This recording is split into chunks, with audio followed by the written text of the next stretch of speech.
शीतलपुर नामक एक छोटे से गांव में 3 अभिन्न मित्र रहा करते थे। पहले मित्र रुस्तम घोड़ों का एक कुशल व्यापारी था। वह दूरस्थ देशों से उत्कृष्ट नस्ल के घोड़े खरीदकर उन स्थानों पर बेचता था जहां इनकी अत्यधिक मांग रहती। रुस्तम का एक विशाल अस्तबल था जिसमें सदैव 25 से 30 ऊंची नस्ल के शानदार घोड़े बंधे रहते। इन घोड़ों की देखभाल के लिए उसके पास कई सेवक नियुक्त थे। दूसरे मित्र का नाम रतन सेन था, जो एक प्रख्यात जौहरी था।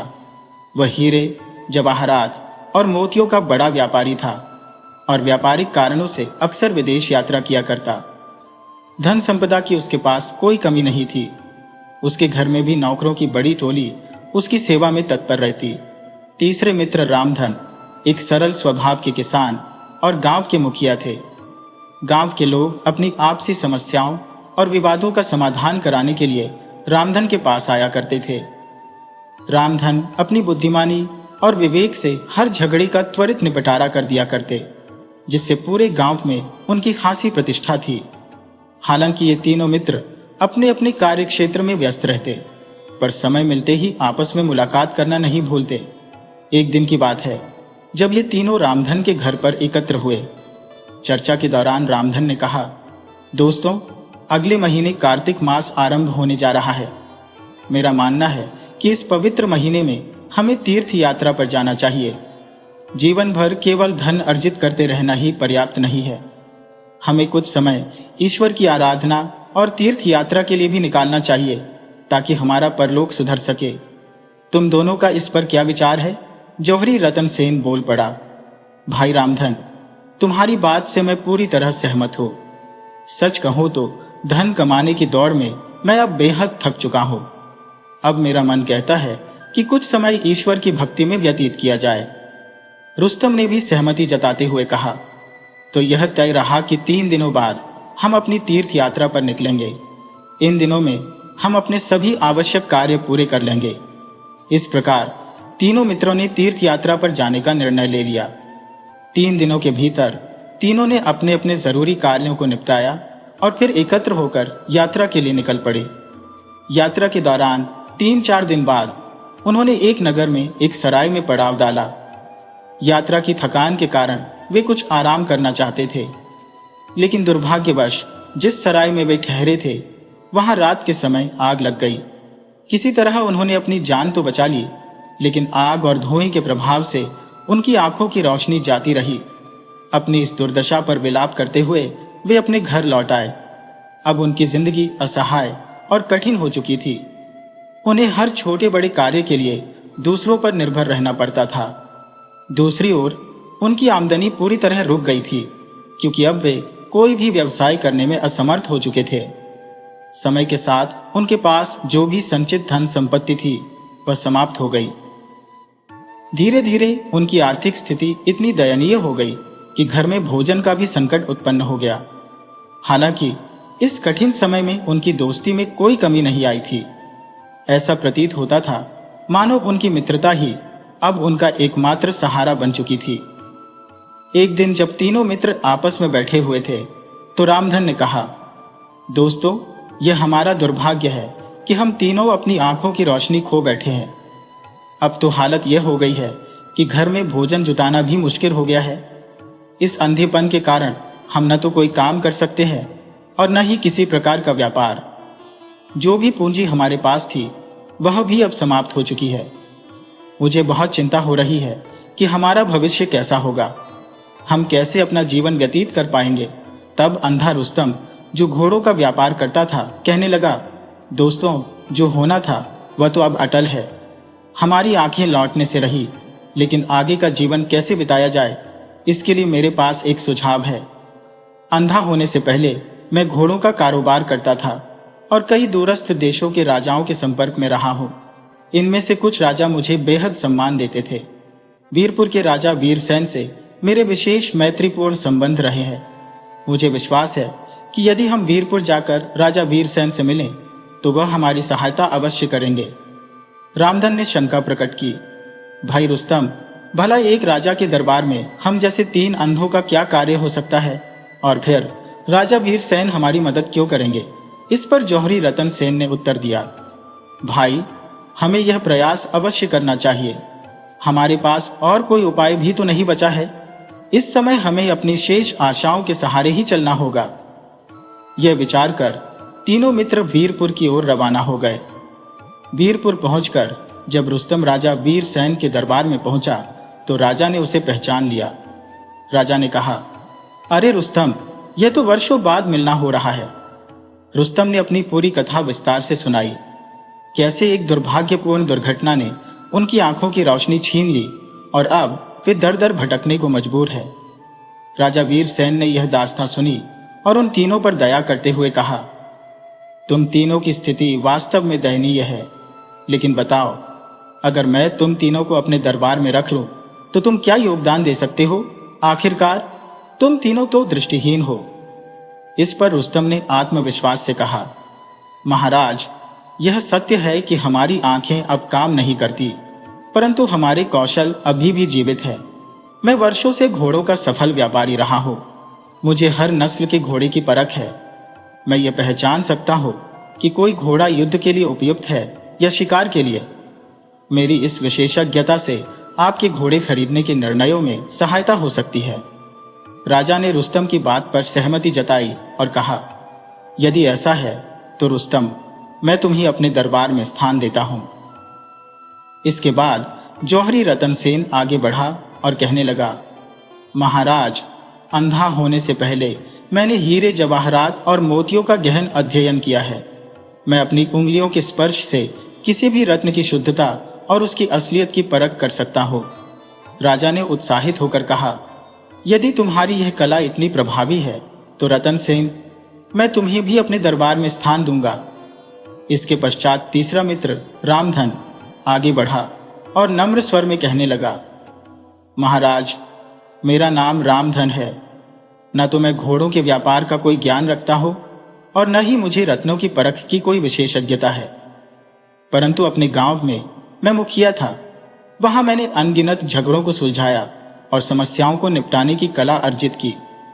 वर्षों के इन अनुभवों ने मुझे यह योग्यता प्रदान की है कि मैं इंसानों की मानसिकता और उनकी प्रवृत्ति को भली भांति समझ सकता हूं। अंधा होने के बावजूद भी किसी व्यक्ति के बोलचाल और व्यवहार से मैं उसकी फितरत को पहचान सकता हूं। राजा ने रामधन की बातों को ध्यानपूर्वक सुना और प्रसन्न होकर कहा, रामधन, तुम्हारे जैसे व्यक्ति की हमारे दरबार में अत्यंत आवश्यकता है। तुम्हारी प्रतिभा हमें कई अवसरों पर काम आएगी। इसके पश्चात राजा ने अपने मंत्री को निर्देश दिया कि इन तीनों के लिए महल के अतिथि कक्ष में ठहरने की उत्तम व्यवस्था की जाए।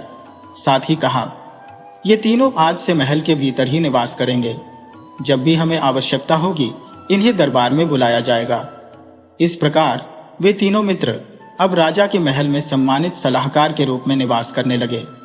कुछ समय पश्चात एक दिन ऐसा हुआ कि एक घोड़ों का व्यापारी राजा के दरबार में आया।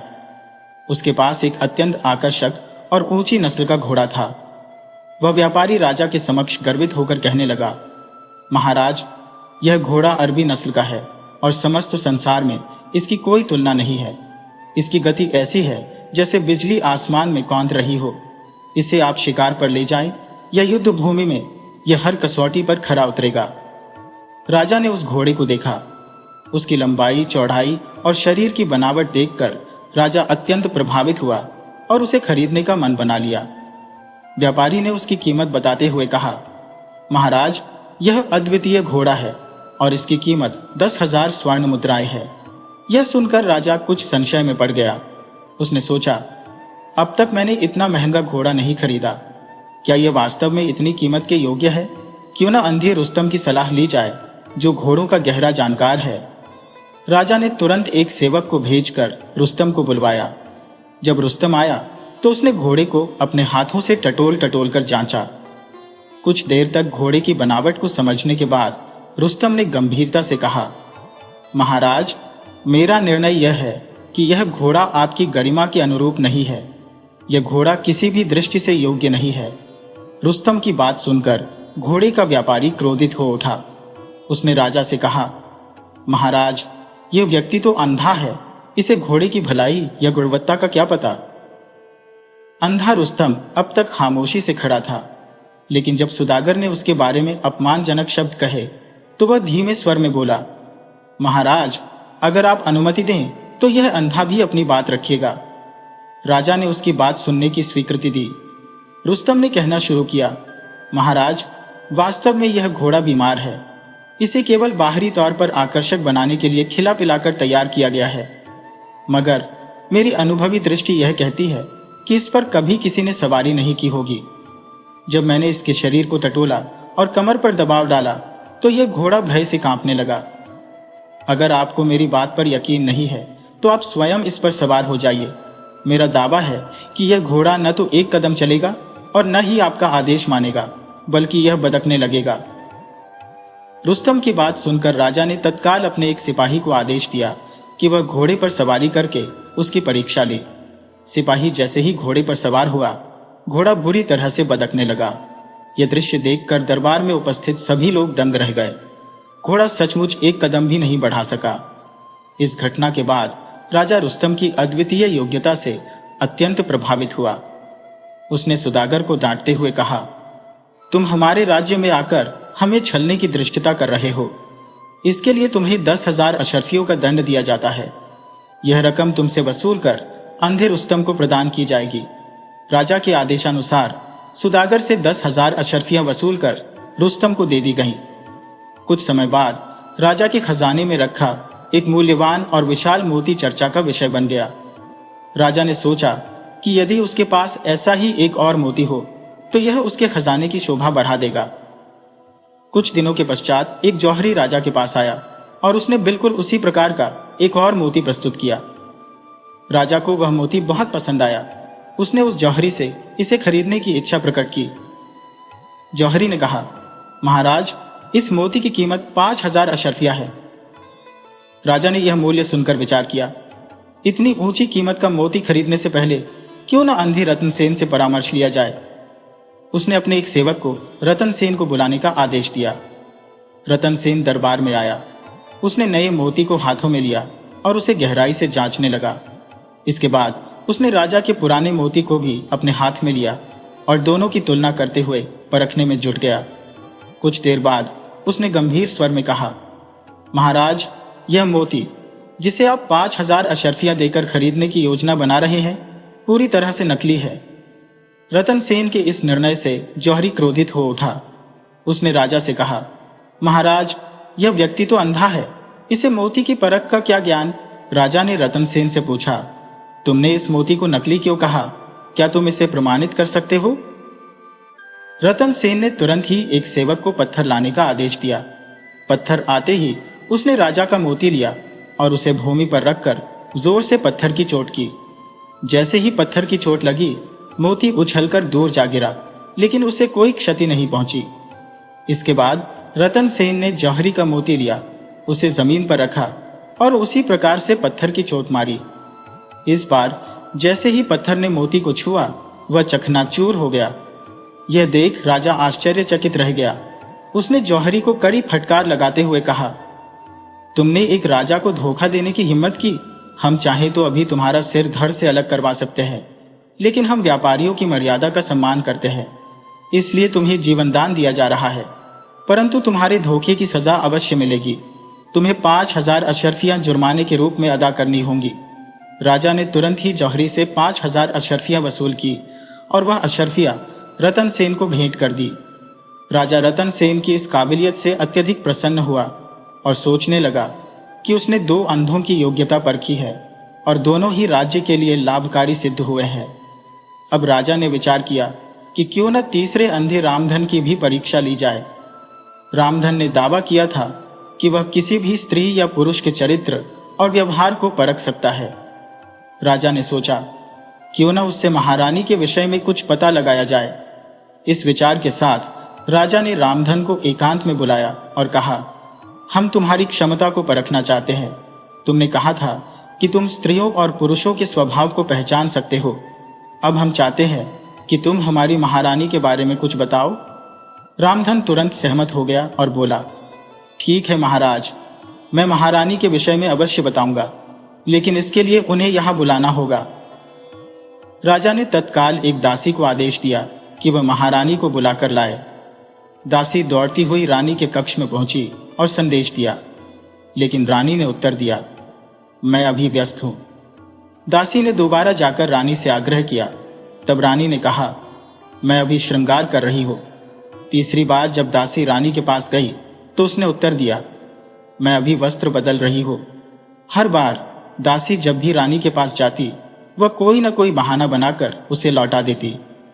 यह स्पष्ट था कि रानी अंधी रामधन के सामने आने से भयभीत हो रही थी। इतना सब होने के पश्चात रामधन ने राजा को अपनी अंतर्दृष्टि साझा करते हुए कहा, मुझे आपकी महारानी के इस आचरण से शंका होती है कि वह किसी कुलीन वंश से नहीं है। ऐसा प्रतीत होता है कि वह पहले किसी राजा के महल में दासी के रूप में कार्यरत रही है। राजा ने उत्सुकता से पूछा, तुम इतनी दृढ़ता से यह कैसे कह सकते हो? रामधन ने उत्तर दिया, महाराज, मैं एक अंधा व्यक्ति हूं। मेरे समक्ष रानी की श्रृंगार करके आने की कोई आवश्यकता नहीं थी। फिर भी वह हर बार कोई ना कोई बहाना बनाकर मुझसे बचती रही। यह व्यवहार संदिग्ध था और इसीलिए मुझे आभास हुआ कि कोई गड़बड़ अवश्य है। रानी के विषय में यह सुनकर राजा का मन क्षोभ और क्रोध से भर गया। उसने तत्काल अपने सैनिकों को रानी के मायके भेजा और उनकी वास्तविकता की जांच का आदेश दिया। जांच के पश्चात यह सत्य उजागर हुआ कि रानी किसी उच्च राजवंश की नहीं, बल्कि एक साधारण परिवार से संबंध रखती थी। इस सत्य को जानकर राजा हतप्रभ रह गया।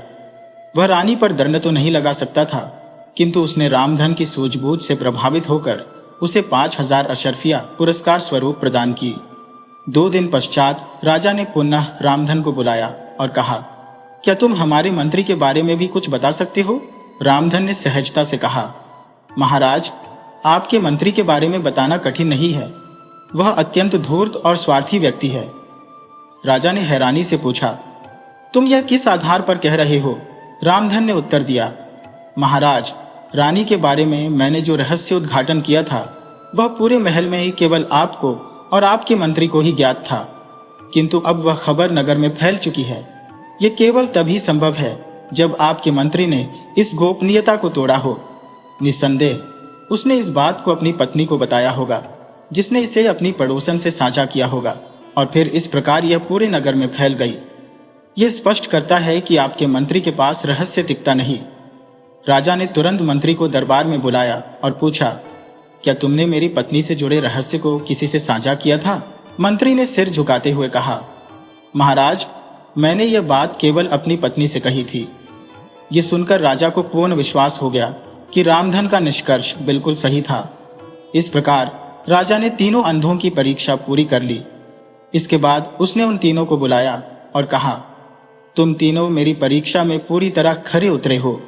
दृष्टिहीन होते हुए भी तुम अत्यंत कुशाग्र और बुद्धिमान हो।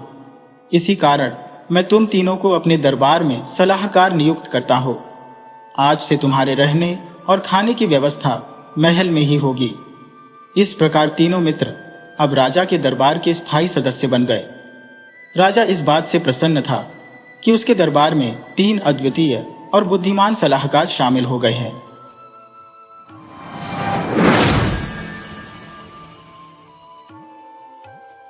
राधे राधे दोस्तों, आज हम आपको सुनाने जा रहे हैं एक रोचक और अद्भुत कहानी। अगर आप हमारे चैनल पर नए हैं तो कृपया इसे सब्सक्राइब करें, वीडियो को लाइक करें और शेयर करना न भूलें। पंडित धनराज करौली के एक प्रख्यात जमींदार थे। करौली रियासत के अधीन 3 गांवों की जमींदारी उनके नाम दर्ज थी। स्वतंत्रता के बाद जब रियासतें समाप्त हो गईं, तो उनकी जमींदारी का अधिकार भी खत्म हो गया। बावजूद इसके उनके पास ईश्वर की कृपा से सब कुछ था, धन, संपत्ति और प्रतिष्ठा। पंडित धनराज के परिवार में केवल 2 संतानें थीं, एक पुत्र और एक पुत्री। उनके पुत्र का नाम गौरीलाल था और पुत्री का नाम कुसुम। दोनों ही संतानें अत्यंत कुशाग्र बुद्धि की थी। पढ़ाई लिखाई में उनकी लगन को देखकर धनराज को उनकी कोई चिंता नहीं थी। धनराज का निवास एक भव्य हवेली थी, जिसमें 1012 कमरे थे। सभी प्रकार की सुविधाएं थी जो केवल बड़े जमींदारों के घरों में देखने को मिलती थी। गौरीलाल ने हाल ही में इंटरमीडिएट की परीक्षा उत्तीर्ण की थी और नगर पालिका में बड़े बाबू की नौकरी प्राप्त कर ली थी। यह पंडित धनराज की एक प्रमुख इच्छा थी। उन्हें लगा कि आगे पढ़ाई की आवश्यकता नहीं है, क्योंकि घर बैठे ही नौकरी मिल चुकी थी। कुछ समय बाद गौरीलाल के लिए विवाह प्रस्ताव आने शुरू हो गए। पंडित धनराज ने इस कार्य की जिम्मेदारी अपनी पत्नी को सौंप दी थी। उनकी पत्नी ही वधू का चयन करती थी। हालांकि अभी तक कोई बहू उनके मन मुताबिक नहीं मिली थी। गौरीलाल के लिए रिश्तों की कोई कमी नहीं थी। सैकड़ों प्रस्ताव देखने के बाद उनकी पत्नी की तलाश मथुरा की लता पर आकर समाप्त हुई। लता अत्यंत सुंदर, सुसंस्कृत और आदर्श गुणों वाली युवती थी। गौरीलाल ने उसे पहली नजर में ही पसंद कर लिया। दोनों की शादी धूमधाम से संपन्न हुई और लता अपनी ससुराल करौली आ गई। शादी की पहली रात, जो मधुर और उत्सवपूर्ण होनी चाहिए थी, वह अचानक अप्रत्याशित घटना में बदल गई। जब लता को सुहाग कक्ष तक ले जाया जा रहा था, तभी वह कांपने लगी। उसका चेहरा सफेद पड़ गया और वह बेहोश होकर जमीन पर गिर गई। तुरंत उसे अस्पताल ले जाया गया। डॉक्टर उसका इलाज करने में जुट गए, लेकिन उसकी बीमारी का कोई स्पष्ट कारण नहीं समझा जा सका। सभी हैरान थे कि लता को आखिर हुआ क्या था। अगले दिन दोपहर के समय लता को होश आया। अस्पताल के बिस्तर पर स्वयं को देखकर वह अत्यंत चकित हो उठी। उसने व्यग्रता से अपनी ननद कुसुम से पूछा, मुझे क्या हुआ था जो आप लोग मुझे अस्पताल लेकर आ गए? कुसुम ने धीमे स्वर में कहा, भाभी, आप अचानक बेहोश होकर गिर पड़ी थी। हम सबके तो हाथ पांव फूल गए थे। इसी बीच उसकी सास कमरे में आई और चिंतित स्वर में बोली, बहू, अब कैसी तबीयत है तुम्हारी? लता ने थकी हुई आवाज में कहा, मां जी, अब तो ठीक हो, बस थोड़ी कमजोरी महसूस हो रही है। उसकी सास ने चैन की सांस लेते हुए कहा, भगवान का लाख लाख शुक्र है बहू, जो तू ठीक हो गई। हम सब तो बहुत घबरा गए थे। कल शाम से घर में किसी ने पानी तक नहीं पिया। इसके बाद वह कुसुम से बोली, चलिए अब घर चलते हैं। खाना भी बनाना है और तुम्हारे ससुर जी को भी ये बताना है कि बहू की तबीयत में सुधार हो गया है। उन्हें भी बड़ी चिंता हो रही होगी। ये कहकर वह कुसुम को साथ लेकर घर चली गई। घर के शांत होने पर गौरीलाल अपनी पत्नी के पास आया। उसने प्यार से पूछा, अब तबीयत कैसी लग रही है? लता ने मुस्कुराते हुए कहा, जी, अब बिल्कुल ठीक हो, लेकिन समझ नहीं आता कि अचानक ऐसा क्या हुआ था। पहले तो कभी ऐसा नहीं हुआ। गौरी ने सहानुभूतिपूर्वक कहा, अगर कुछ खाने का मन हो तो बता दो, मैं ले आता हूं। लता ने सिर हिलाते हुए कहा, मुझे कुछ नहीं चाहिए। हाँ, अगर ताजे सेब मिल जाए तो ले आना। गौरी अस्पताल से बाहर गया। पहले उसने चाय पी और फिर ठेले वालों के पास जाकर सेब देखने लगा। चूंकि सेब का मौसम नहीं था, इसलिए अच्छे सेब बाजार में कम ही मिल रहे थे। उसने कई ठेलों पर माल देखा और अंततः आधा किलो सेब खरीदकर लता के पास पहुंचा। लता उस समय आंखें मूंदकर लेटी हुई थी। गौरी की नजर पलंग पर रखे दो शानदार सेबों पर पड़ी। वह हतप्रभ रह गया। उसने सोचा, ये सेब तो बिल्कुल ताजा और उत्तम किस्म के हैं। ऐसे सेब तो पूरे बाजार में नहीं मिले थे। उसने लता से पूछा, यह सेब यहां कैसे आए? लता ने चकित होकर कहा, मुझे नहीं पता, मैंने तो किसी को सेब लाते हुए भी नहीं देखा। गौरी ने इधर उधर वार्ड में जाकर किसी परिचित व्यक्ति को खोजने की कोशिश की, लेकिन कोई भी ऐसा नहीं दिखा जो सेब लाया हो। उसने सोचा, जो भी इन्हें लाया हो, लेकिन ये सेब अद्भुत स्वादिष्ट लगते हैं। शाम को कुसुम जब घर से दलिया और दूध लेकर अस्पताल पहुंची, तो उसने देखा कि पहले से ही एक प्लेट में दलिया और एक बड़ा गिलास दूध लता के बिस्तर के पास रखा हुआ था। कुसुम ने चकित होकर पूछा, भैया, ये दलिया और दूध क्या आप लाए हैं? गौरी ने कहा, नहीं, मैं तो कहीं नहीं गया। कुसुम हैरान होकर बोली, तो फिर ये कौन रख गया? मैंने तो यह सामान घर से बड़े मन से बनाया था। गौरी और कुसुम दोनों असमंजस में थे। गौरी की नजर दोबारा पलंग पर रखे दूध और दलिया पर पड़ी और वह गहरे विचार में खो गया। वह सोच में डूब गया। आखिर यह सामान कौन लाकर रख जाता है? सबसे बड़ी हैरानी तो यह है कि मैं यहीं पलंग के पास बैठा था, फिर भी पता नहीं चला। उसने जब सेब वाली बात भी कुसुम को बताई, तो कुसुम मुस्कुराते हुए बोली, भैया, कोई आपका परम मित्र होगा जो भाभी का इतना ध्यान रख रहा है। अगले दिन सुबह लता को अस्पताल से छुट्टी मिल गई। वह पूरी तरह स्वस्थ होकर घर लौट आई। शाम को जब गौरी लता के कमरे में गया, तो लता ने मुस्कान भरी निगाहों से उसका स्वागत किया। गौरी पलंग पर बैठकर इधर उधर की बातें करने लगा। कुछ देर बाद उसने लता का हाथ थामा, लेकिन उसे जैसे बिजली का जोरदार झटका लगा। गौरी के पूरे शरीर में करंट सा दौड़ गया। उसने चौंक कर लता की ओर देखा। लता की आंखें खून जैसी लाल हो चुकी थी और उसका चेहरा विकराल रूप ले चुका था। उसके मुंह से अजीबोगरीब और अस्पष्ट शब्द निकल रहे थे। घबराकर गौरी कमरे से भागता हुआ बाहर आया और अपनी मां को सारी बात बताई। गौरी की मां ने तुरंत कुसुम को साथ लिया और कमरे में गई। उन्होंने देखा कि लता बेड पर बेहोश पड़ी थी। लता की तबीयत की खबर तुरंत उसके मायके वालों को दे दी गई। अगले ही दिन लता के माता पिता वहां पहुंच गए। दोनों परिवारों ने विचार विमर्श किया। लता की मां ने कहा, लता को अब तक ऐसी कोई बीमारी नहीं हुई थी, यहां आकर यह सब क्या हो गया, समझ नहीं आता। उन्होंने इंग्लैंड से पढ़ाई करके लौटे डॉक्टर वर्मा को भी दिखाया, लेकिन बीमारी का कोई ठोस कारण नहीं पता चल पाया। 12 घंटे के भीतर लता फिर से बिल्कुल ठीक हो गई। शाम को लता और कुसुम आपस में बातें कर रही थी। कुसुम ने मुस्कुराते हुए कहा, भाभी, आज तो गुलाब जामुन खाने का मन कर रहा है, आप भी खाओगी ना? मैं भैया से मंगवा दूंगी। कुसुम के मजाक पर लता कुछ कहने ही वाली थी कि दोनों ने देखा एक थाल कमरे में घूमता हुआ टेबल पर आ गया। उस थाल में 6-7 ताजा और बेहद बढ़िया गुलाब जामुन रखे हुए थे। ननद भाभी भयभीत होकर कमरे से बाहर भागी। क्या हुआ, क्या हुआ? गौरीलाल भागता हुआ कमरे की ओर आया। कुसुम ने कांपते हाथों से थाल की ओर इशारा किया। उसके मुंह से आवाज नहीं निकल रही थी। गौरी ने कुसुम से पूछा, यह गुलाब जामुन कौन लाया?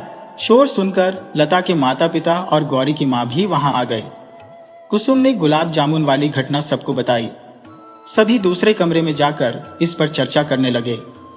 लता की मां ने डर भरे स्वर में कहा, बहन जी, मुझे तो यह किसी भूत प्रेत या जिन्न का काम लगता है। लता की मां ने अपनी बात रखते हुए कहा, यह सब मुझे कुछ समझ नहीं आ रहा। तभी गौरी की मां बोली, समदीन जी, हमारे घर में तो आज तक हमने ऐसा कुछ नहीं देखा।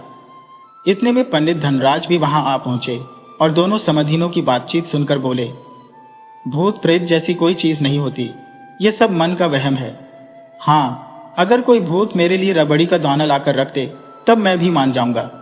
पंडित धनराज की बात सुनकर सब ठहाका लगाकर हंसने लगे, परंतु इस हंसी मजाक का सिलसिला ज्यादा देर नहीं चल पाया। कुछ ही पलों में कमरे का माहौल पलट गया।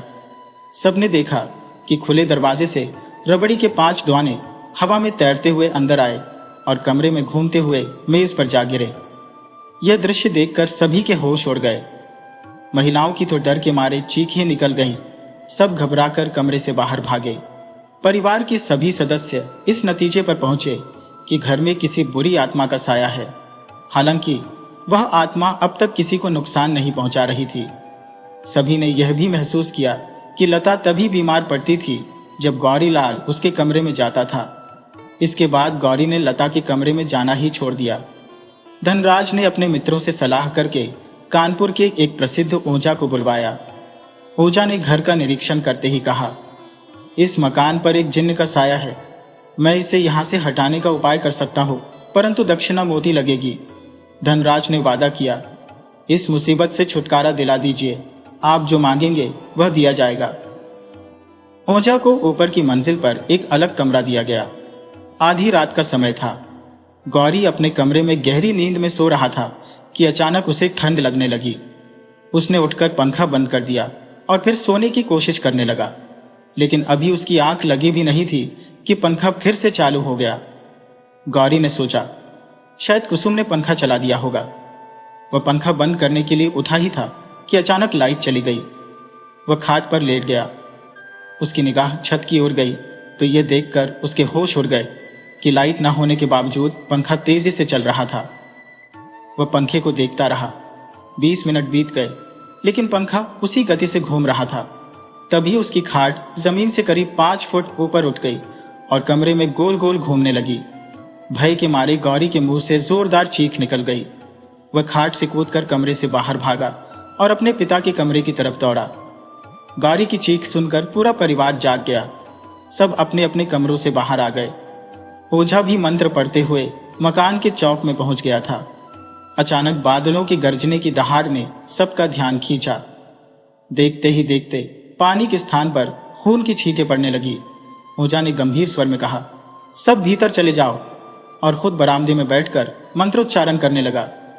खून की बरसात जारी थी। सभी परिवार वाले भयभीत होकर एक जगह एकत्रित हो गए। उनकी निगाहें बार बार एक दूसरे पर ठहर जाती। मकान के चौक, छत और बरामदे में हर तरफ खून ही खून फैला हुआ दिख रहा था। इसी बीच लता की मां ने घबराकर पूछा, लता कहाँ है? वह कहीं दिखाई नहीं दे रही। गौरी की मां ने जवाब दिया, शायद वह अपने कमरे में होगी। उन्होंने गौरी से कहा, जा बेटा, उसे देख कर आ। कुछ देर बाद गौरी हड़बड़ाया हुआ वापस लौटा और बोला, मां, लता अपने कमरे में नहीं है। मैंने रसोई, हॉल, ड्राइंग रूम और पूजा घर हर जगह देख लिया, लेकिन वह कहीं नहीं है। तब तक खून की बरसात भी थम चुकी थी। परिवार के सभी सदस्य लता को खोजने लगे। हवेली का मुख्य दरवाजा अंदर से बंद था, कुंडी लगी हुई थी। इससे यह स्पष्ट हो गया कि लता हवेली से बाहर नहीं गई थी, लेकिन वह है कहाँ? हवेली में 1718 कमरे थे। ओझा समेत सभी लोग लता को ढूंढने में जुट गए। कई कमरे वर्षों से बंद पड़े थे, उनके ताले ज्यों के त्यों लटके हुए थे। हर कोना खंगाला गया, लेकिन लता का कहीं अता पता नहीं चला। आखिरकार छत पर बने एक कमरे की तरफ ध्यान गया, जो खास मेहमानों के लिए रखा जाता था। सभी दौड़कर वहां पहुंचे। वह कमरा खुला हुआ था। पलंग पर लता चित्त पड़ी हुई थी। उसके कपड़े अस्त व्यस्त थे और चेहरे पर एक विचित्र संतुष्टि का भाव झलक रहा था। लता की मां ने आगे बढ़कर उसके कपड़े ठीक किए। तभी बाकी सभी लोग भी कमरे में आ गए। लता की आंखें बंद थी। मां ने उसे पुकारते हुए कहा, लता, आंखें खोलो। कुछ पल बाद लता ने धीरे धीरे आंखें खोल दी। उसकी मां ने उसे सहारा देकर बैठाया, लेकिन लता की आंखें सुर्ख लाल थी। वह सभी की तरफ देखकर चुप रही और फिर उसकी नजरें गौरी पर टिक गई। लता ने असामान्य स्वर में कहा, गौरी, तुम कहीं और विवाह कर लो। जितना धन चाहिए मुझसे ले लो, लेकिन लता मेरी है। उसकी आवाज टूटी फूटी थी, लेकिन उसमें एक अनजानी शक्ति की गूंज थी। यह सुनकर सभी महिलाएं भयभीत होकर कोने में दुबक गईं। धनराज ने साहस जुटाकर पूछा, तुम कौन हो? क्या चाहते हो? मेरे परिवार को क्यों त्रस्त कर रहे हो? तभी ओझा भी कमरे में आ पहुंचा। उसे देखते ही लता ने जोर जोर से गुर्राना शुरू कर दिया। उसके बाल बुरी तरह बिखर गए और वह सिर को गोल गोल घुमाने लगी। कमरा भय और रहस्य की काली परछाइयों से भर उठा। ओझा ने एक गंभीर मुद्रा में खड़े होकर कुछ गूढ़ मंत्रोच्चार किए और लता की ओर दृष्टि डालते हुए प्रश्न किया, तुम जो भी हो, यदि सत्य का सहारा लोगे तो तुम्हारा लाभ होगा, अन्यथा। ओझा ने वाक्य अधूरा छोड़ दिया। इस पर वह स्वर गूंजा, पूछो, क्या जानना चाहते हो? ओझा ने तीव्रता से पूछा, तुम कौन हो? उत्तर आया, मैं जिन हूं। ओझा ने अगला सवाल किया, तुम यहां क्यों आए हो? जिन ने बेधड़क स्वर में कहा, लता ने मेरे मन पर कब्जा कर लिया है, इसी कारण आया हो। ओझा ने दृढ़ स्वर में कहा, परंतु लता तो गौरी की धर्मपत्नी है, तुम्हें उसे छोड़ना ही होगा। जिन ने ठहाका लगाते हुए उत्तर दिया, हरगिज नहीं। गौरी चाहे तो दूसरा विवाह कर ले और जितना धन चाहिए मुझसे ले ले, पर लता मेरी होगी। ओझा ने गंभीर स्वर में प्रतिवाद किया, तुम जिन नहीं हो और तुम्हारे इस दुस्साहस का दंड तुम्हें अवश्य मिलेगा। ये सुनते ही लता अट्टहास करने लगी। उसकी हंसी में भयावहता की झंकार थी। तभी उसने अचानक अपना सिर पकड़ लिया और मूर्छित हो गई। परिवारजन स्तब्ध और चिंतित थे। सबकी दृष्टि लता की ओर थी, जो कभी अत्यंत सुशील और समझदार बहू मानी जाती थी। सबकी जिज्ञासा एक ही थी, ये कौन सी अदृश्य शक्ति है जिसने लता को जकड़ लिया है और इसका समाधान कैसे होगा? ओझा ने कहा, लता पर एक अत्यंत बुरे जिन का साया है। इसे भगाना किसी सामान्य व्यक्ति के वश की बात नहीं। यह तो सौभाग्य है कि धनराज ने मुझे बुला लिया, अन्यथा कोई और ओझा या तांत्रिक इसे संभाल नहीं पाता। कुछ ही समय में मैं इसे लता से अलग कर दूंगा। साथ ही ओझा ने परामर्श दिया कि लता को किसी भी स्थिति में अकेला न छोड़ा जाए। उसके साथ हर समय कोई न कोई मौजूद रहना चाहिए। यह जिम्मेदारी गौरी को सौंपी गई। गौरी हर पल लता के साथ रहने लगा, उसकी छाया बनकर। घर की महिलाएं जिनके डर से लता से एकांत में मिलने से भी कतराने लगी। पहले 2 दिन शांतिपूर्ण बीते, लेकिन तीसरे दिन एक विचित्र घटना घटी। लता स्नान घर में थी और गौरी कुछ ही दूरी पर एक कुर्सी पर बैठकर अखबार पढ़ रहा था। तभी उसने देखा कि एक व्यक्ति, जिसने पुराने जमाने के राजाओं जैसा भव्य वस्त्र धारण किया हुआ था, स्नान घर की ओर बढ़ रहा था। गौरी ने तुरंत टोका, हेलो, आप कौन है और यहाँ किससे मिलना चाहते हैं? उस व्यक्ति ने निर्भीक स्वर में कहा, लता से। गौरी ने कठोरता से कहा, अभी वह स्नान घर में है और आप लता को कैसे जानते हैं? उस अजनबी ने आत्मविश्वास भरे स्वर में कहा, यह जान लेना तुम्हारे लिए पर्याप्त होगा कि लता मेरी चिर प्रेयसी है और मैं उससे कहीं भी मिल सकता हूं, चाहे स्नान घर ही क्यों न हो। यह सुनकर गौरी का क्रोध भड़क उठा। उसने गर्जना की, बेशर्म, ये तुम्हारी औकात है? जानते नहीं हो कि लता मेरी धर्मपत्नी है? मेरे घर से तुरंत दफा हो जाओ, वरना मैं तुम्हें धक्का देकर बाहर निकाल दूंगा। गौरी की फटकार पर वह व्यक्ति डरने के बजाय एक भयानक अट्टहास करता हुआ बोला, यदि विवाह किसी को पत्नी बना सकता है तो मैं भी लता से विवाह करूंगा। 8 दिन बाद दिवाली है, उस दिन मैं अपनी बारात लेकर आऊंगा, इसे याद रखना। यह कहकर वह व्यक्ति बाथरूम की ओर बढ़ा। उसने जैसे ही बाथरूम के दरवाजे पर हाथ रखा, दरवाजा स्वतः खुल गया। वह भीतर प्रवेश कर किवाड़ बंद कर चुका था। गौरी ने उसे रोकने के लिए चीख कर आवाज लगाई, लेकिन उस पर कोई प्रभाव नहीं पड़ा। गौरी की तीव्र चीख सुनकर धनराज तेजी से वहां पहुंचे और चिंतित होकर पूछा, क्या हुआ गौरी? गौरी ने कांपते स्वर में कहा, पिताजी, वह आदमी लता के बाथरूम में घुस गया है। धनराज ने गंभीरता से पूछा, कौन आदमी? और वे बाथरूम की ओर बढ़े। इस बीच घर के अन्य सदस्य भी बाहर निकल आए और धनराज के पीछे पीछे चल पड़े। गौरी की मां ने बाथरूम के दरवाजे को खटखटाया। कुछ क्षणों बाद किवाड़ धीरे धीरे खुला। भीतर का दृश्य देखकर सबकी सांसें थम गई। लता बाथरूम में मूर्छित पड़ी थी, परंतु वह व्यक्ति जो गौरी के सामने बाथरूम में घुसा था, वहां से गायब था। इतने में ओझा भी अपने कमरे से बाहर आ गया। धनराज ने उसे स्थिति से अवगत कराया। गौरी ने ओझा को बताया कि वह व्यक्ति दिवाली के दिन बारात लेकर आने की धमकी देकर गया है। ओझा ने कुछ क्षण ध्यान लगाया और फिर गंभीर स्वर में कहा, यह कोई अत्यंत शक्तिशाली और उद्दंड जिन है। इसे काबू में करने के लिए मुझे आज ही एक विशेष अनुष्ठान करना होगा। यदि यह उपाय भी विफल रहा तो आपको ओमनाथ तांत्रिक को बुलाना पड़ेगा। वह उज्जैन के महाकाल मंदिर के निकट रहते हैं और उनकी सिद्धियां ऐसी है कि कोई भी दुष्ट आत्मा उनका सामना नहीं कर सकती। इसके बाद ओझा ने चेतावनी दी, आने वाले 8 दिनों तक विशेष सतर्कता बरते, लता को एक पल के लिए भी अकेला न छोड़े। अब आप सब अपने अपने कार्यों में लग जाइए और मैं अनुष्ठान की तैयारी करता हूं। इसी दौरान धनराज से मिलने कुछ ग्रामीण आए। वे उनके ही गांव के निवासी थे और धनराज को सम्मान पूर्वक अपना जमींदार मानते थे।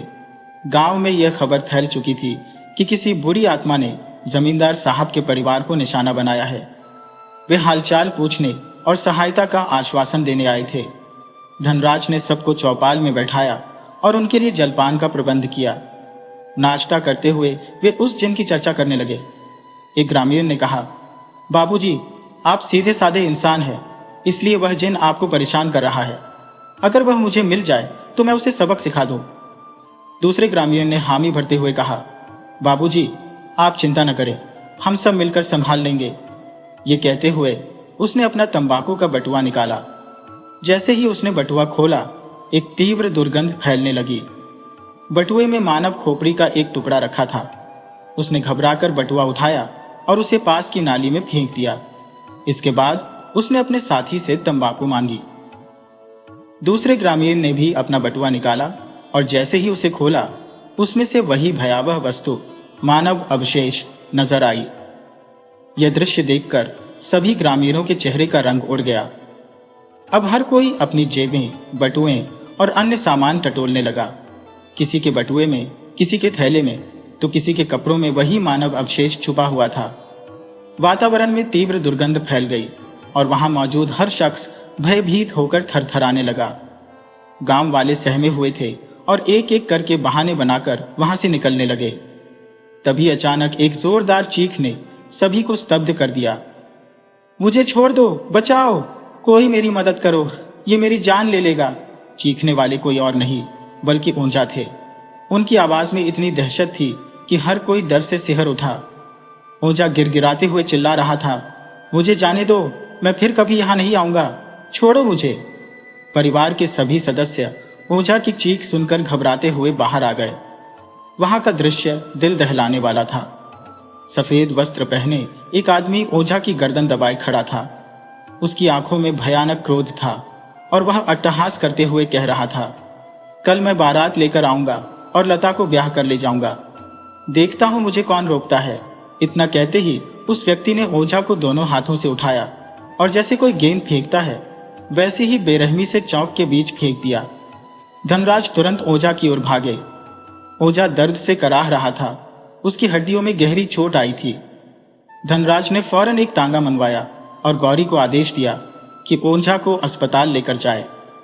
इस बीच वह जिन, जो पूरे घटनाक्रम का केंद्र था, अचानक गायब हो गया। घर के सभी सदस्य सहमे हुए ड्राइंग रूम में इकट्ठा हो गए। आज की भयावह घटना ने हर किसी को गहरी चिंता में डाल दिया था। धनराज ने तत्काल बाबा ओमदास को बुलाने का निर्णय लिया।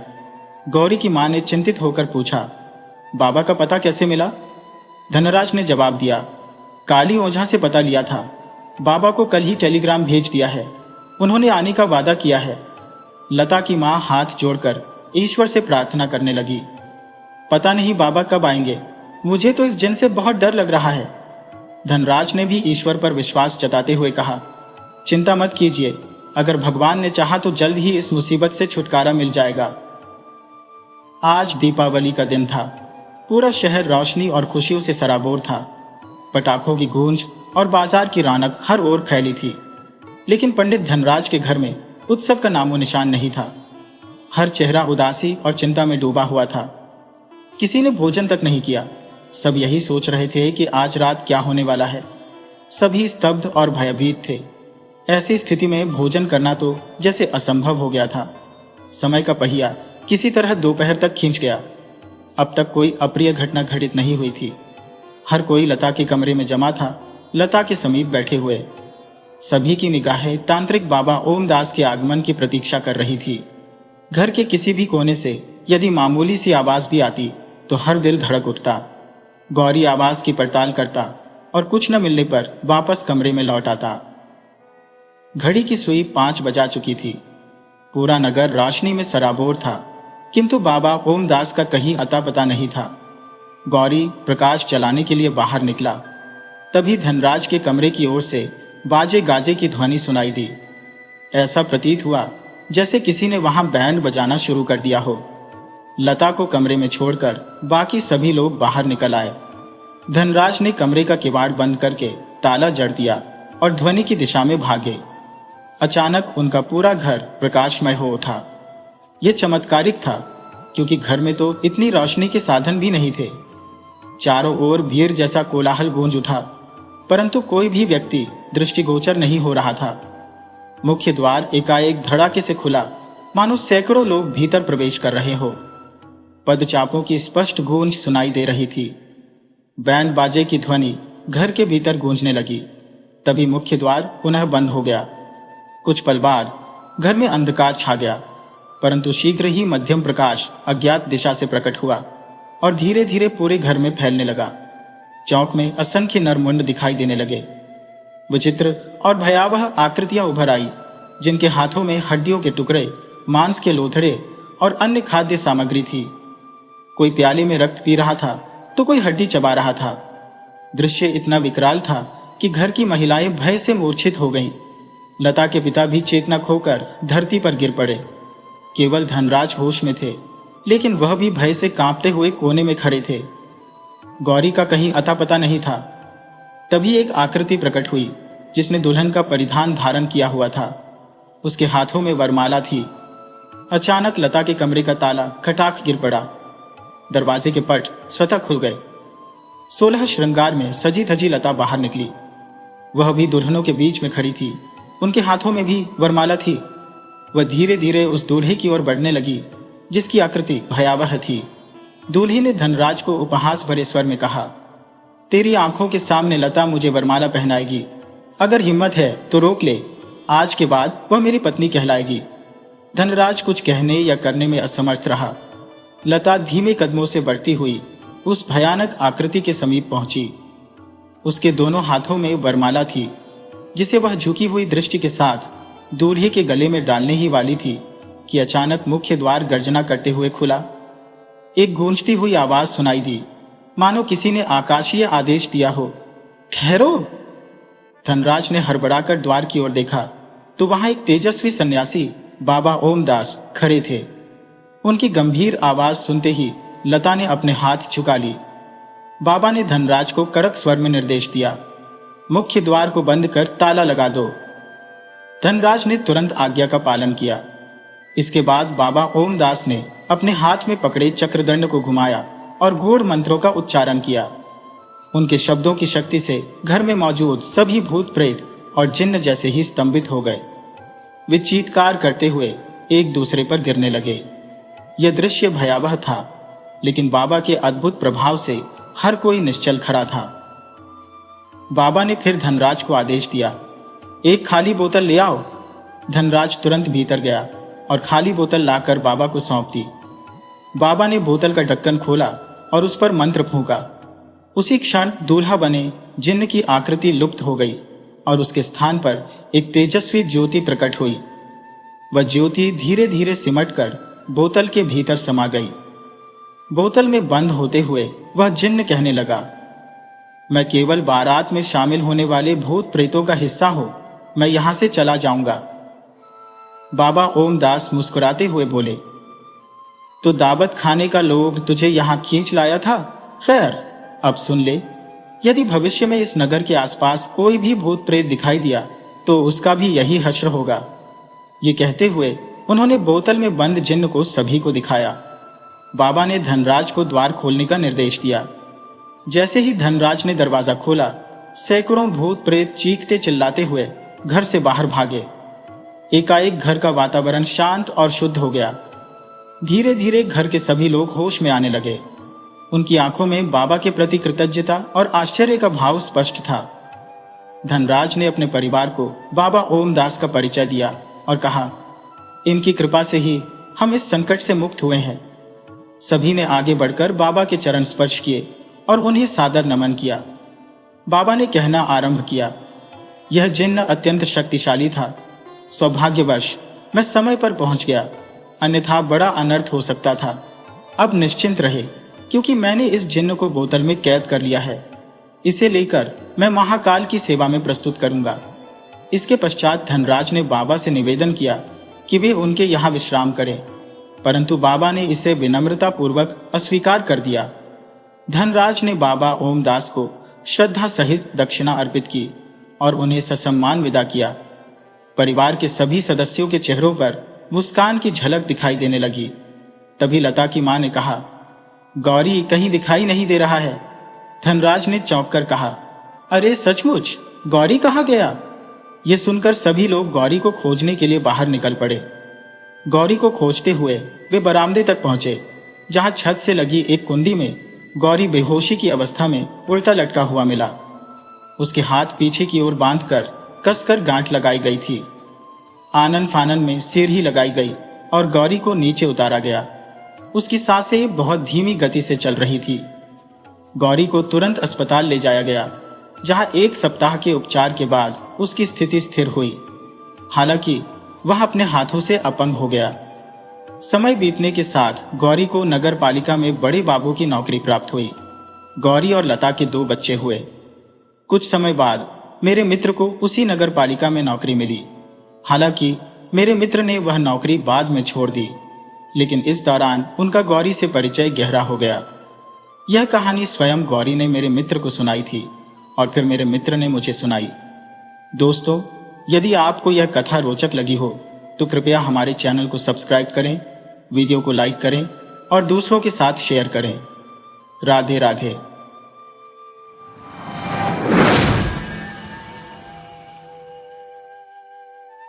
सैकड़ों वर्षों पूर्व पृथ्वीपुर नामक राज्य पर राजा समरसेन का शासन था। राजा समरसेन ने अपना महल एक शांत नदी के तट पर बनवाया था।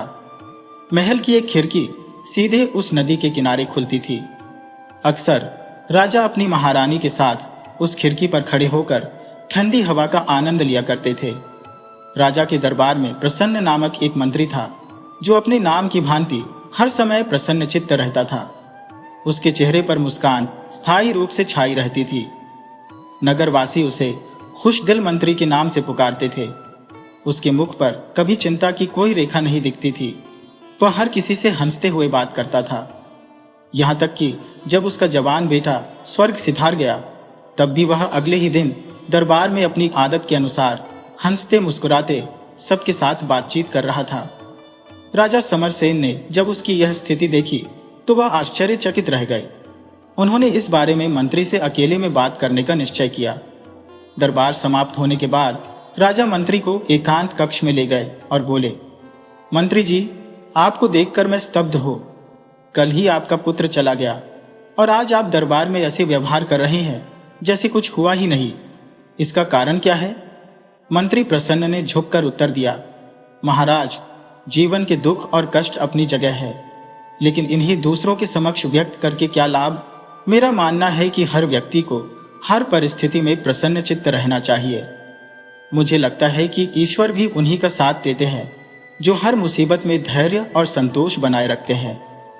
मंत्री की बात सुनकर राजा के चेहरे पर एक रहस्यमयी मुस्कान उभर आई। उन्होंने पूछा, तो क्या तुम किसी भी विपत्ति में घबराओगे नहीं? मंत्री ने शांत स्वर में कहा, हुजूर, मनुष्य का सुखी या दुखी रहना उसकी अपनी सोच पर निर्भर करता है। दुख के समय रोना धोना निर्बल लोगों की प्रवृत्ति है और आपका यह मंत्री कायर नहीं है। राजा भीतर ही भीतर बेहद क्रोधित थे, लेकिन उन्होंने अपने क्रोध को दबाए रखा और मन ही मन सोचा, अच्छा मंत्री जी, समय आने पर देखेंगे कि आपकी यह बहादुरी कितनी टिकाऊ है। कुछ देर बाद मंत्री प्रसन्नजीत राजा से अनुमति लेकर दरबार से विदा हो गए।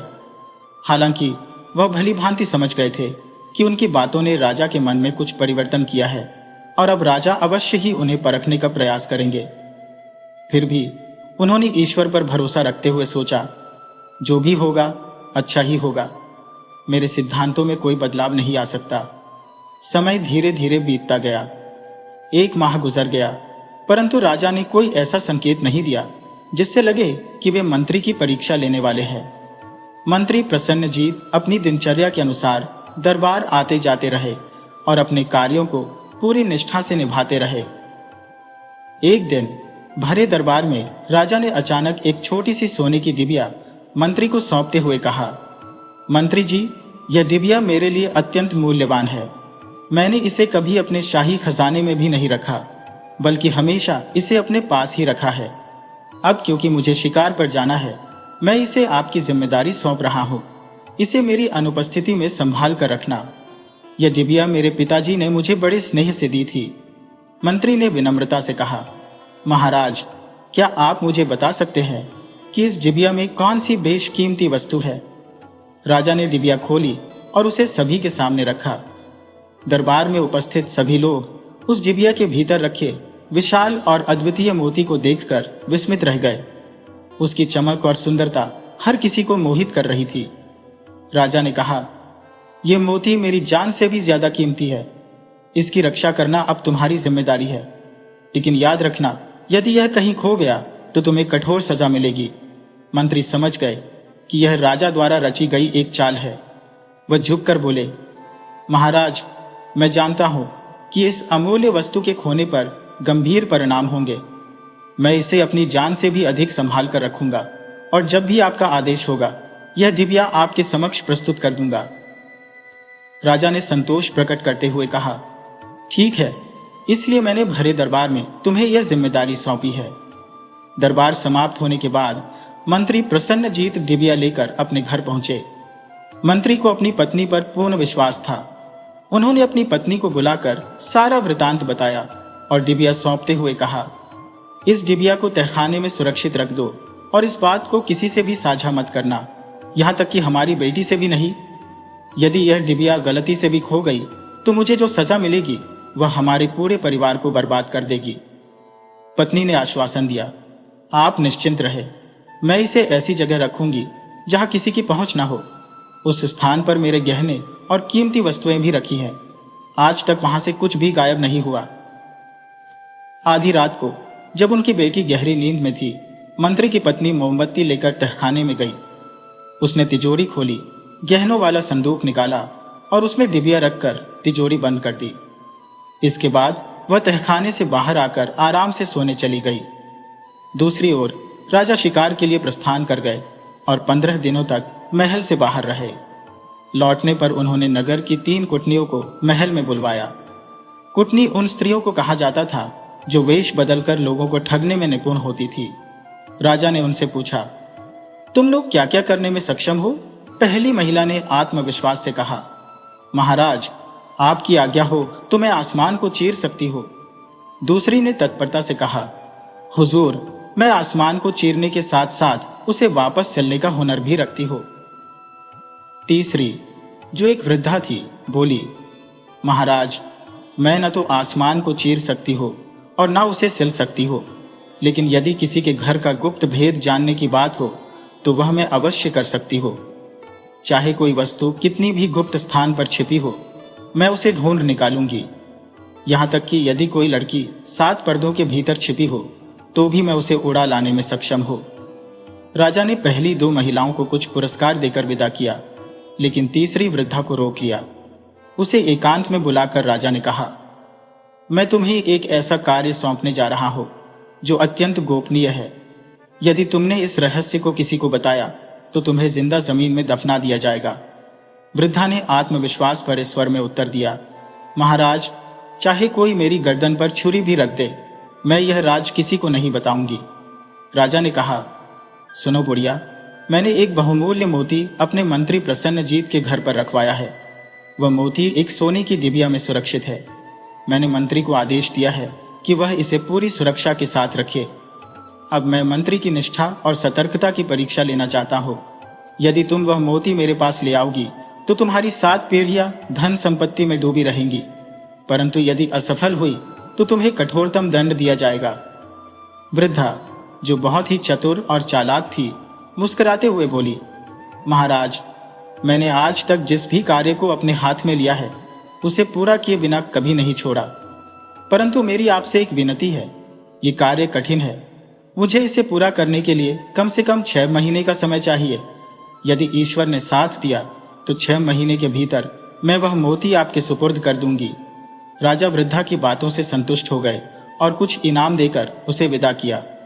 वृद्धा अपने घर पहुंची और अशर्फियों से भरी थैली अपनी बेटी को देते हुए बोली, बेटी, मुझे एक महत्वपूर्ण कार्य के लिए जाना है। अब 6 महीने बाद ही मुलाकात होगी। बेटी ने चिंतित स्वर में कहा, अम्मा, आपका बुढ़ापा आ गया है। अब इन धोखाधड़ी वाले कार्यों से तौबा कर लीजिए और घर पर आराम कीजिए। बुढ़िया ने गहरी सांस लेते हुए कहा, बेटी, ये मेरा आखिरी काम है। इसके बाद मैं किसी भी प्रकार का ऐसा कार्य नहीं करूंगी। इसके पश्चात उसने आवश्यक सामान समेटा, एक गठरी तैयार की और लाठी टेकती हुई मंत्री के महल की ओर प्रस्थान कर गई। मंत्री के महल के मुख्य द्वार पर पहुंचकर उसने पहरेदारों के समक्ष विलाप करना प्रारंभ कर दिया। वह गिड़गिड़ाते हुए बोली, मंत्री जी की पत्नी को मेरी खबर भिजवाओ। मैं दुख और मुसीबतों से घिरी एक बेसहारा बुढ़िया हूं। जहां जहां गई किसी ने मेरी सहायता नहीं की। सबने यही कहकर टाल दिया कि मैं मंत्री जी के पास जाऊं। सुना है दोनों पति पत्नी बड़े दयालु और परोपकारी हैं। डरते डरते मैं यहां तक आई हूं। कृपा कर मेरी पुकार उन तक पहुंचा दो। उसकी दर्द भरी आवाज और अश्रुपूरित चेहरे से प्रभावित होकर पहरेदार ने भीतर संदेश भिजवाया। मंत्री की पत्नी ने तत्काल बुढ़िया को भीतर बुलाया। अंदर आते ही मंत्री की पत्नी ने पूछा, अम्मा, बताओ, मुझसे मिलने का कारण क्या है? बुढ़िया ने रुक रुक कर रोते हुए कहा, मैं क्या कहूं मालकिन, मेरी हालत देखकर कोई मुझ पर विश्वास नहीं करता। मैं एक बेसहारा स्त्री हूं जिसे भगवान के अलावा किसी का सहारा नहीं है। ये कहकर वह पुनः रोने लगी। मंत्री की पत्नी ने सहानुभूति भरे स्वर में कहा, अम्मा, मुझे क्यों विश्वास नहीं होगा? तुम्हारे चेहरे से स्पष्ट है कि तुम किसी अच्छे घराने की हो। अगर किसी ने तुम्हारे साथ अन्याय किया है तो मैं मंत्री जी से कहकर उसे अवश्य दंड दिलवाऊंगी। ये सुनकर बुढ़िया ने कांपते हुए कहा, नहीं मालकिन, ऐसी कोई बात नहीं है। न मुझे किसी ने सताया है, न ही मुझ पर किसी ने अन्याय किया है। ये तो भगवान की दी हुई सजा है। अब वह जैसे रखना चाहे मैं सहन करने को तैयार हूं। मंत्री की पत्नी ने पूछा, अम्मा कुछ तो बताओ, तुम कहाँ की रहने वाली हो? तुम्हारा परिवार या संतान है या नहीं? बुढ़िया ने पास खड़ी दासी की ओर इशारा करते हुए कहा, बेटी मुझे 2 घूंट पानी पिला दो, मेरा गला सूख रहा है।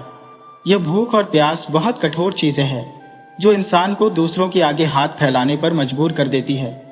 पानी पी लो, तब मालकिन को अपनी पीड़ा सुनाऊंगी। दासी ने मंत्री की पत्नी की ओर देखते हुए कहा, मालकिन लगता है कि बुढ़िया ने कई दिनों से कुछ खाया नहीं है। बुढ़िया ने कहा, भूखा रहने की तो अब आदत सी हो गई है, जो भी रूखा सूखा मिल जाता है उसी से गुजर बसर कर लेती हो।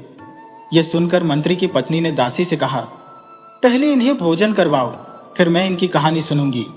बुढ़िया को भोजन कराया गया। भोजन ग्रहण करने के उपरांत उसने अपनी व्यथा कथा आरंभ की। उसने कहा, मालकिन मैंने आज तक किसी को अपने जीवन की त्रासदी नहीं सुनाई, किंतु आज ईश्वर ने मुझे आप जैसी दयालु और करुणामयी स्त्री के समक्ष लाकर खड़ा कर दिया है। इसलिए अब मैं आपको अपनी कहानी सुनाती हूँ। मैं पड़ोसी राज्य की निवासी हूँ।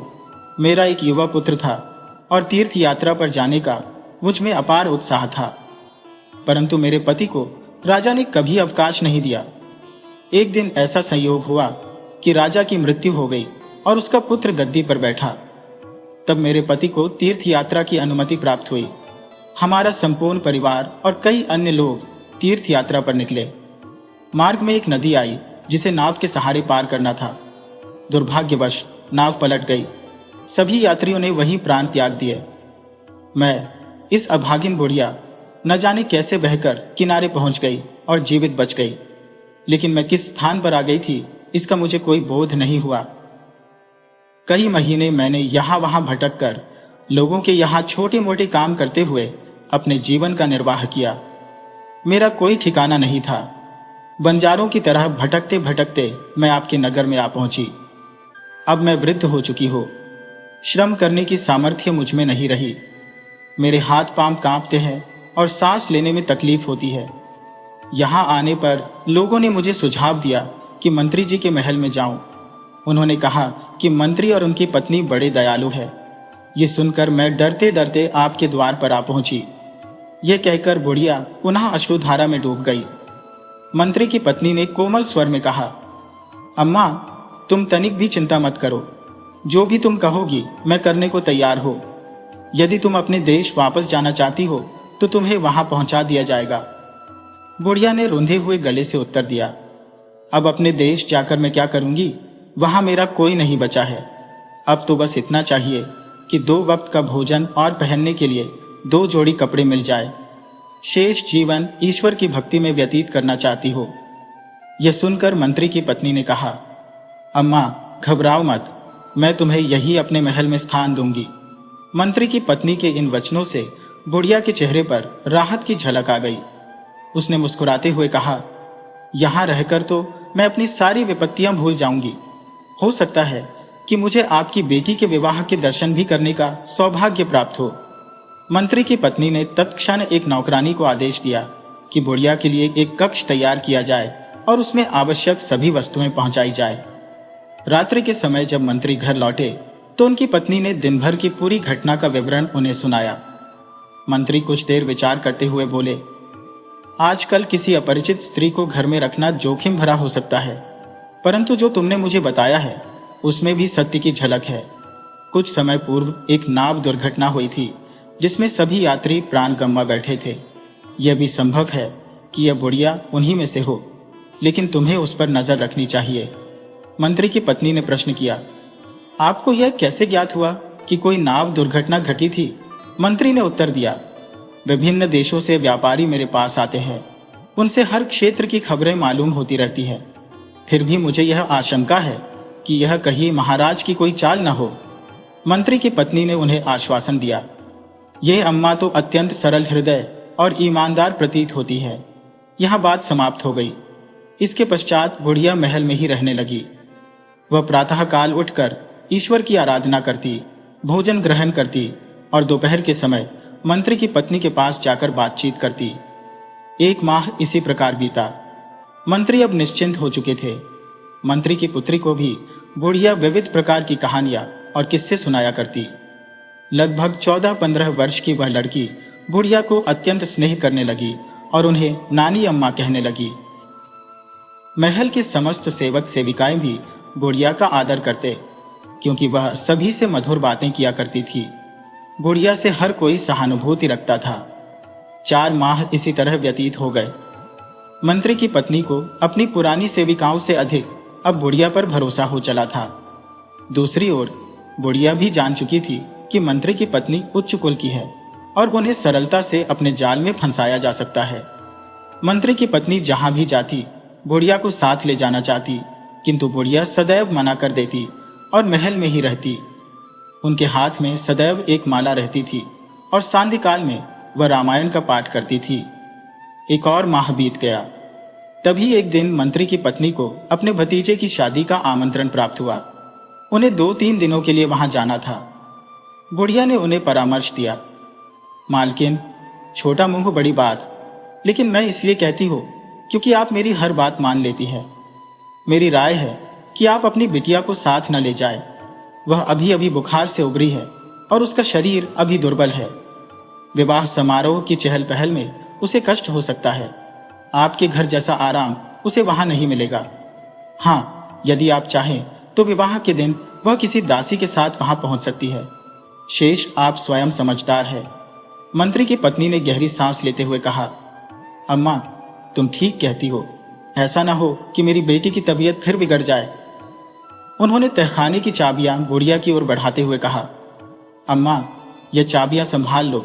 शादी वाले दिन मेरी बेटी को गहने पहनाकर पालकी में भतीजे के घर भिजवा देना। बुढ़िया ने हाथ जोड़ते हुए जवाब दिया, नहीं मालकिन, मैं इन चाबियों को हाथ नहीं लगाऊंगी। इन्हें किसी अन्य सेविका को दे दीजिए। मंत्री की पत्नी ने गंभीर स्वर में कहा, अम्मा, मुझे सबसे अधिक भरोसा तुम पर है। आज तक मैंने तहखाने और तिजोरी की चाबियां किसी को नहीं सौंपी है। किसी का इरादा कब बिगड़ जाए कहा नहीं जा सकता। अगर मैं यह चाबियां किसी नौकरानी को दे दूं और तहखाने से कुछ सामान गायब हो जाए तो मुझे कैसे पता चलेगा? इसलिए यह चाबियां तुम ही रखो। बुढ़िया ने बड़ी विनम्रता से कहा, मालकिन, ये तो आपकी महानता है कि आप मुझ पर इतना विश्वास करती हैं। भगवान आपको सदैव सुखी रखे। लेकिन मेरी राय है कि आप यह चाबियां अपनी बेटी को दे दें। वह समझदार है। वह अपने हाथों से तहखाने का दरवाजा खोले और बंद करे। मैं उसके साथ जरूर जाऊंगी ताकि वह डर न जाए। मंत्री की पत्नी यह बात पूरी तरह भूल चुकी थी कि तहखाने में एक संदूक में दुर्लभ मोती रखा हुआ है। उन्होंने चाबियां अपनी बेटी को सौंप दी और परिवार सहित शादी में शामिल होने चली गई। तीसरे दिन बुढ़िया मंत्री की बेटी को तहखाने में ले गई। सीढ़ियां उतरते ही उसने चारों ओर देखा। सोने चांदी के बर्तन और अनमोल वस्तुएं वहां भरी पड़ी थी। बुढ़िया ने हर तरफ एक सतही नजर दौड़ाई। जैसे ही लड़की ने तिजोरी खोली और गहनों वाला संदूक खोलकर पूछा, नानी, मुझे जो गहने पहनने चाहिए वह बताओ। बुढ़िया ने उसे गहने निकाल कर दिए और कहा, बेटी, ये गहने बेहद सुंदर है। ऐसा लगता है कि तुम्हारी माँ ने इन्हें तुम्हारे दहेज के लिए बनवाया होगा। तभी बुढ़िया की निगाह एक सोने की डिबिया पर पड़ी जिसमें मोती रखा हुआ था। बुढ़िया ने बहाने से कहा, बेटी, जरा मोमबत्ती उठाकर लाओ। मेरी आंखों की रोशनी कम हो गई है, कुछ ठीक से दिख नहीं रहा। जैसे ही लड़की मोमबत्ती लेने के लिए मुड़ी, बुढ़िया ने तेजी से वह डिबिया उठा ली और अपने पास छिपा ली। लड़की जब मोमबत्ती लेकर लौटी तो बुढ़िया ने कहा, गहने वाकई बेहद सुंदर है। अब जल्दी से संदूक बंद करो, तिजोरी का ताला लगाओ। चलो, हमें देर हो रही है। दोनों तहखाने से बाहर आ गईं। लड़की को सेविकाओं ने तैयार किया और पालकी में बिठाकर शादी वाले घर भेज दिया। बुढ़िया ने चाबियां लड़की को थमाते हुए कहा, जाते ही मालकिन को दे देना। अब घर के सभी नौकर चाकर भोजन कर गहरी नींद में थे। बुढ़िया को इस घर में रहते हुए पूरे 5 महीने बीत चुके थे और वह हर कोने कोने से परिचित हो चुकी थी। हर दरवाजे और हर मार्ग का ज्ञान उसे था। जब घर में एक अजीब सी खामोशी छा गई तो वह दबे पांव चोर दरवाजे से बाहर निकल गई। बाहर निकलने के बाद वह सबसे पहले अपने घर पहुंची। उसकी बेटी, जो काफी मायूस लग रही थी, मां को देखकर बेहद खुश हुई। उसने तुरंत पूछा, अम्मा, वह काम हो गया जिसके लिए तुम गई थी? बुढ़िया मुस्कुराते हुए बोली, भला ऐसा हो सकता है कि मैं कोई काम हाथ में लूं और उसे अधूरा छोड़ दूं? इसके बाद वह वहां से रवाना होकर राजा के महल जा पहुंची। पहरेदार से बोली, राजा साहब से कहिए, उनकी जो नौकरानी पिछले 5 महीने से गायब थी, वह मिलना चाहती है। राजा तुरंत समझ गया कि बुढ़िया उससे मिलने आई है। उसने तुरंत उसे महल में बुलवा लिया। बुढ़िया ने अंदर जाकर राजा को सलाम किया और सोने की डिबिया राजा के समक्ष पेश कर दी। उसने कहा, हुजूर, आप इसे ध्यानपूर्वक देखिए, ये वही डिबिया है या नहीं? राजा ने डिबिया को खोला, परखा और बुढ़िया की जमकर प्रशंसा की। उसकी निष्ठा और कार्यकुशलता देखकर राजा ने उसे इतनी अशर्फियां दी कि बुढ़िया की आंखें खुशी से चमक उठी। वह बोली, हुजूर, मंत्री और उनकी पत्नी दोनों बहुत ही दयालु और उदार स्वभाव के हैं। मंत्री जी तो हर किसी से मुस्कुराकर बात करते हैं। राजा ने उसे विदा किया। बुढ़िया खुशी खुशी अपने घर लौट आई और उसने निश्चय किया कि वह अब कभी किसी को धोखा नहीं देगी। हालांकि उसके मन में बार बार यह ख्याल आता कि उसने इतने नेक और सज्जन लोगों के साथ छल किया है। उधर जब शाम के वक्त मंत्री और उनकी पत्नी अपने घर लौटे तो नौकरानियां कहने लगी, आज बूढ़ी अम्मा ने अपने कमरे का दरवाजा नहीं खोला। मंत्री की पत्नी ने कहा, शायद वह रामायण का पाठ कर रही होंगी, उन्हें परेशान मत करना। जब रात का भोजन तैयार हो जाए तब उन्हें बुला लेना। उस समय मंत्री की पत्नी काफी थकी हुई थी, इसलिए उन्होंने अपने और अपनी बेटी के गहने वही कमरे में रख दिए। जब रात का भोजन का समय हुआ तो दासियों ने आकर कहा, हमने अम्मा के कमरे का दरवाजा कई बार जोर जोर से खटखटाया, मगर अंदर से कोई उत्तर नहीं मिला। मंत्री की पत्नी घबराकर बोली, हे भगवान, कहीं वह बेचारी मर तो नहीं गई? फौरन कुछ लोगों को बुलवाया गया और दरवाजा तोड़वाया गया, लेकिन कमरे के अंदर सन्नाटा था। बुढ़िया का कहीं कोई पता नहीं था। सारा घर खलबली मच गई। हर कोना तलाशा गया, लेकिन बुढ़िया घर में होती तभी तो मिलती। जब यह खबर मंत्री तक पहुंची तो दोनों पति पत्नी मोमबत्ती लेकर तहखाने में उतरे। उन्होंने तिजोरी खोली और संदूक को बाहर निकाला। सबसे पहले वह सोने की डिबिया तलाशने लगे, लेकिन वह डिबिया गायब थी। मंत्री की पत्नी स्तब्ध रह गई। उसका मनोबल जैसे टूट गया और वह घबराई हुई सी लग रही थी। मंत्री ने गंभीर स्वर में कहा, मैंने तो पहले ही चेतावनी दी थी कि आजकल अजनबी महिलाओं को घर में आश्रय देना खतरे से खाली नहीं है, परंतु अब व्यर्थ चिंता करने का कोई औचित्य नहीं है। जीवन क्षण भंगुर है और मृत्यु तो एक अनिवार्य सत्य है। शायद मेरी नियति में यही लिखा था, लेकिन सुनो, घर में किसी के सामने अपनी चिंता प्रकट मत करना। दोनों चुपचाप तहखाने से बाहर आ गए। अगले दिन मंत्री हमेशा की तरह दरबार के लिए तैयार होकर रवाना हो गए। राजा ने गहरी दृष्टि से मंत्री को देखा, परंतु उनके चेहरे पर कोई विचलन नजर नहीं आया। राजा यह समझकर संतुष्ट था कि मंत्री को अब तक मोती के गायब होने की खबर नहीं मिली है। जब सभी दरबारी उपस्थित हो गए तो राजा ने कड़े लहजे में कहा, हमने जो मोती तुम्हें सौंपा था उसे कल इसी समय दरबार में प्रस्तुत किया जाए। अगर तुमने ऐसा नहीं किया या कोई बहाना बनाया तो तुम्हें बताई गई सजा में कोई रियायत नहीं दी जाएगी। मंत्री ने हाथ जोड़ते हुए उत्तर दिया, जहांपना, अगर यही किस्मत का फैसला है तो मैं सजा भुगतने के लिए तैयार हूं। दरबार समाप्त होने के बाद मंत्री अपने घर लौट आए और प्रसन्न चित्त होकर अपनी पत्नी से बोले, आज घर में उत्सव जैसा माहौल होना चाहिए। सभी दोस्तों को दावत पर बुलाओ। तुम अच्छे वस्त्र पहनो, बेटी को भी अच्छे कपड़े पहनाओ। घर के सारे नौकर नौकरानियों को भी कहो कि वे भी सज धज कर आए। पत्नी ने संशय भरे स्वर में पूछा, क्या महाराज ने आपकी सजा माफ कर दी? मंत्री ने मुस्कुराते हुए उत्तर दिया, यह तो कल दोपहर तक पता चलेगा। उधर राजा ने अपने विशेष गुप्तचरों को मंत्री के घर की गतिविधियों पर नजर रखने का आदेश दिया। रात होते होते मंत्री का घर रौनक से भर गया। हर तरफ हंसी ठहाके गूंज रहे थे। मंत्री स्वयं अपने मेहमानों के साथ उल्लासित थे। राजा तक यह खबरें पहुंच रही थी और वह सोच में पड़ गया कि ऐसा इंसान जिसे मृत्यु का भय न हो कैसा हो सकता है। सुबह के दूसरे पहर में मंत्री को सोने की डिबिया दरबार में पेश करनी थी। सुबह अपने आवश्यक कार्य निपटाने के बाद मंत्री ने पत्नी से कहा, आज तुम्हारे हाथ की बनी मछली खाने का मन कर रहा है। किसी को भेजकर ताजी मछली मनवाओ और दरबार जाने से पहले उसे पकाकर तैयार कर दो, क्योंकि दोपहर के बाद ना मैं रहूंगा, न तुम और न ही हमारी बेटी। ये सुनते ही मंत्री की पत्नी फूट फूट कर रोने लगी। मंत्री ने उसे शांत करने का प्रयास करते हुए कहा, रोने धोने से कुछ हासिल नहीं होगा, तुरंत मछली मनवाओ। पत्नी ने आदेश मानते हुए बाजार से मछली मनवाई और नौकरानियों को कहा कि इसे जल्दी साफ करें।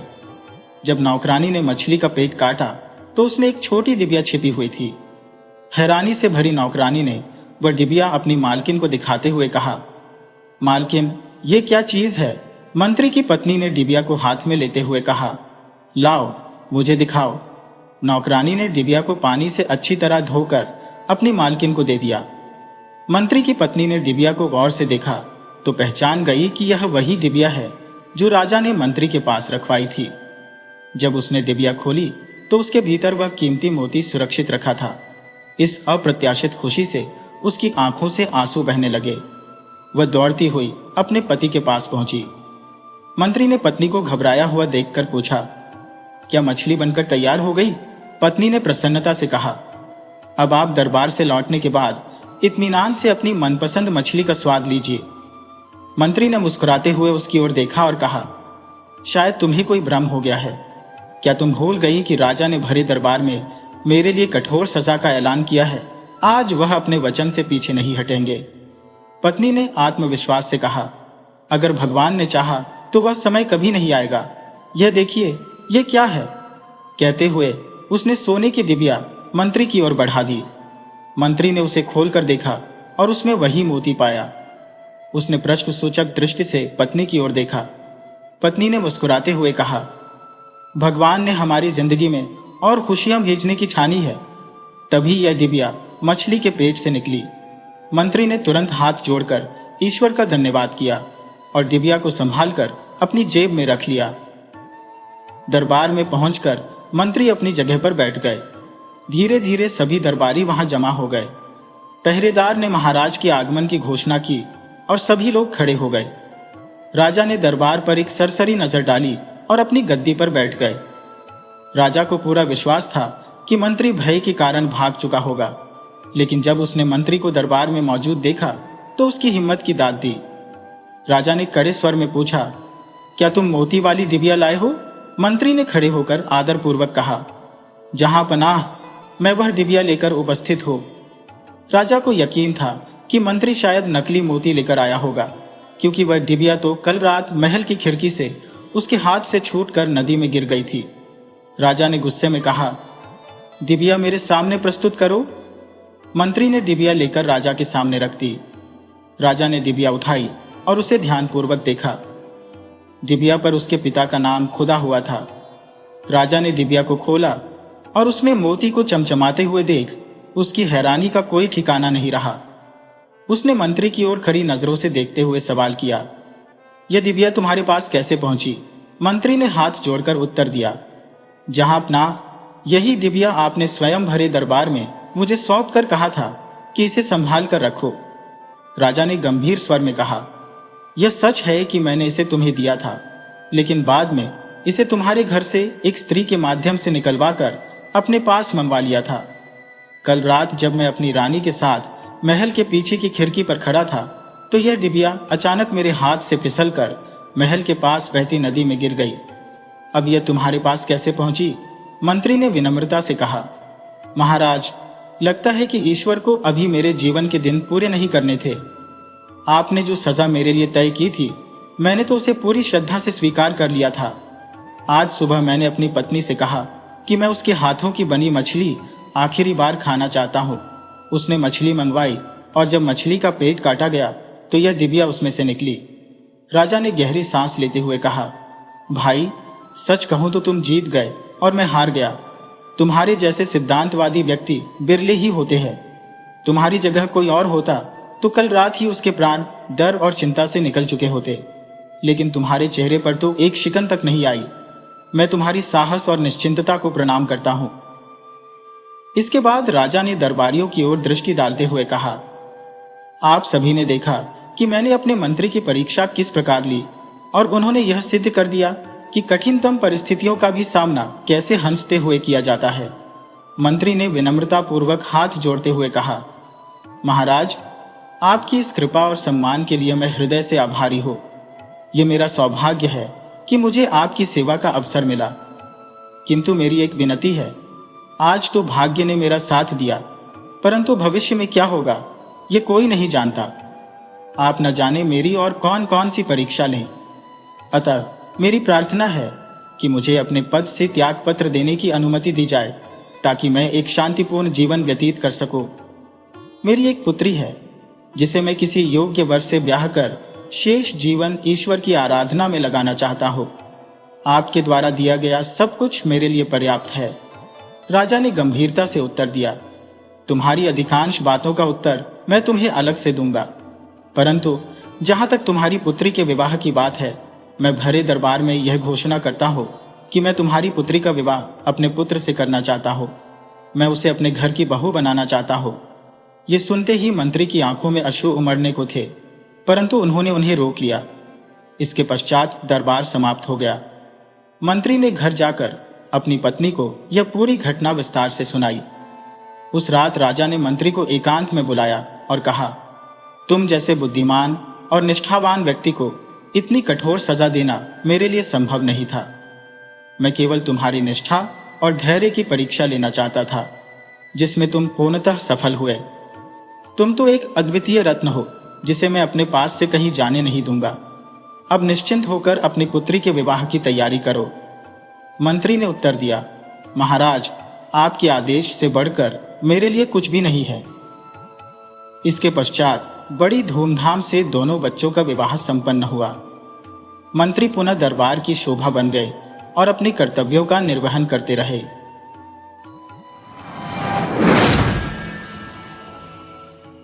वीडियो अच्छी लगे हो तो इसे लाइक करें और ऐसी ही मजेदार कहानियों के लिए चैनल को सब्सक्राइब करें और बेल आइकन दबाएं। ज़्यादा से ज़्यादा अपने दोस्तों को शेयर करें।